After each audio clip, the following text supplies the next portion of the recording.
So that's why when I asked Rabbi Yoel, what's the story? He said, it's not easy. No, it's not easy. Yes or no? Yes or no what? He needs it or he doesn't need it? What's not easy? Tell me, either yes or no. Of course the answer is yes, but it's not easy to put it in words.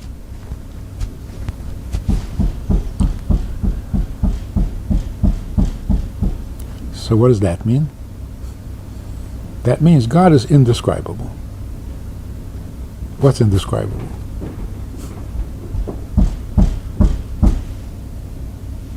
That this is God. Torah, mitzvahs, Yidden, this is Him. How is it Him? I don't know. It's indescribable.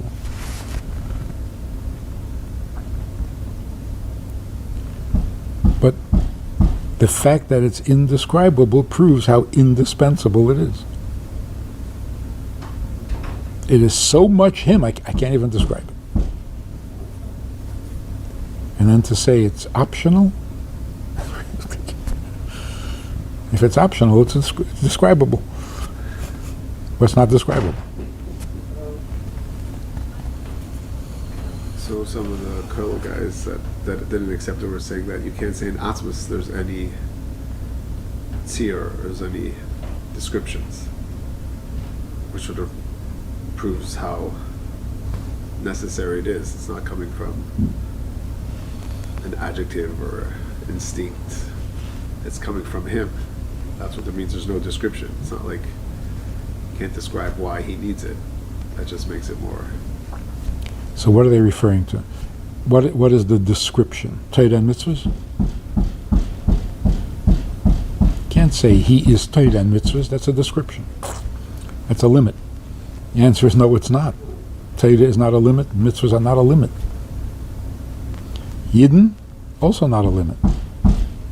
What's the limit? The fact that he has a taiva. Taiva is the limit. So, what do you do with the taiva who says he has a taiva? Doesn't really have a taiva.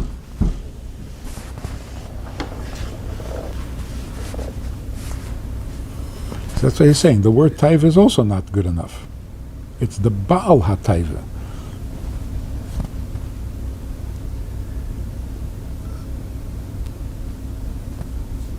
I guess practically this all makes a difference, and this is sort of the point we're trying to convey. So after, I don't know if I told you, so Simon Jacobs, after he spoke in the museum about Hey Tavis, so at the end he said, the Rebbe is dependent upon us now, Kavayachal.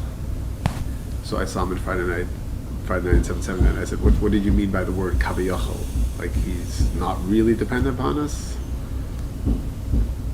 And he said, yeah, you have to be careful with the words because you make it sound, the Rebbe's a Rebbe, like saying dependent is sort of dangerous ground. So hearing that, the famous Sikha Chachasnis, Asu Kol Asher B'Yacholtem, like I've done everything I can, now the rest is up to you. Like, is that really true? Obviously, the more true we internalize that, the more motivated we're going to do to, change the world and to do what needs to be done. But if it's sort of like not really real, or not really dependent, then like anything else in life, you're not really going to get to it or be as motivated, unless it's coming from another outside influence. So this whole idea is, I don't know, every day you wake up and there's so much needed of you, Torah and mitzvahs and negelvasser, and the more that you feel it's necessary, obviously the more you're going to be committed to it. But the more people I speak to, they say essentially it can't be anything necessary, because that would belittle God in the sense that if anything is really necessary or he's dependent upon anything, it's obviously makes him less. Yeah.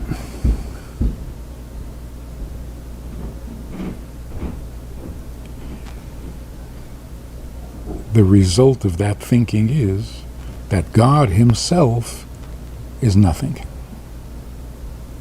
You can't put any limits on him, so he's what? Nothing. Blank. That's not apocryphal. That's like saying God is in heaven. Who cares? Well, he doesn't need anything. That's the original Avodah Zarah.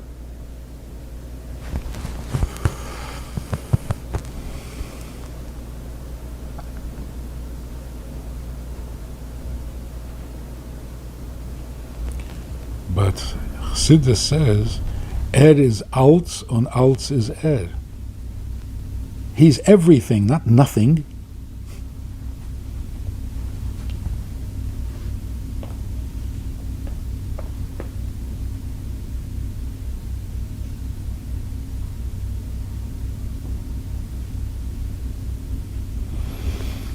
So we have to take a look again at the Torah Shalom. The Rebbe Rashab says, in Atzmus, everything is Negeya. The exact opposite of what you think you're complimenting God by saying He's nothing. He's nothing you can think of. Then He's nothing. That's certainly not motivating. The Rebbe Rashab says it's a motivational thing. If you know who, but that's not motivating. He needs nothing, so I'm going to sleep.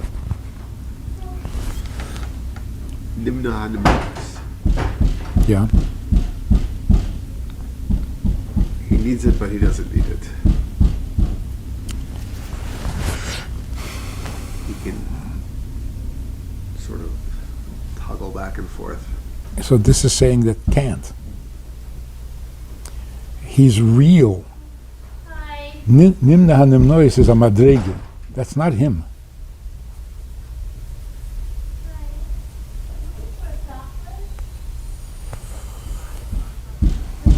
I was trying to explain that if this is correct. Nimna hanimnois means he absolutely needs it, but not from a place of lacking.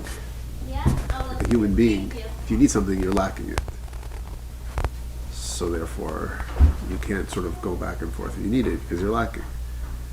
Nimna means he's sort of on both sides of the fence because he absolutely needs it, but not because he's lacking. Now, human beings, you can't really understand what that means because every need you have is from a place of lacking. So he has no chesronos, but yet he absolutely infinitely needs it, like it's saying here, there in the Sikha. Not infinitely. Even more infinitely. Essentially.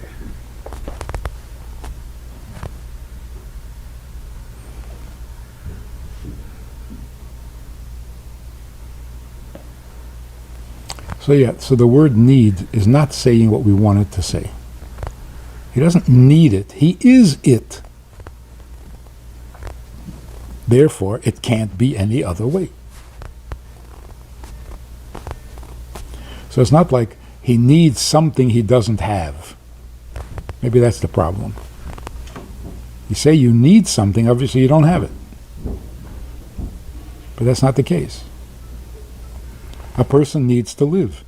Not because he's dead, because he's alive.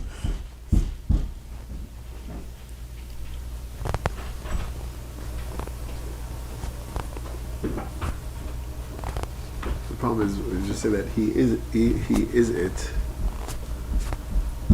then what responsibility do I have? Like, you're trying to say that this should be motivating to me. If you want anything to do with him, this is him. This mitzvah, negelvase. This is him.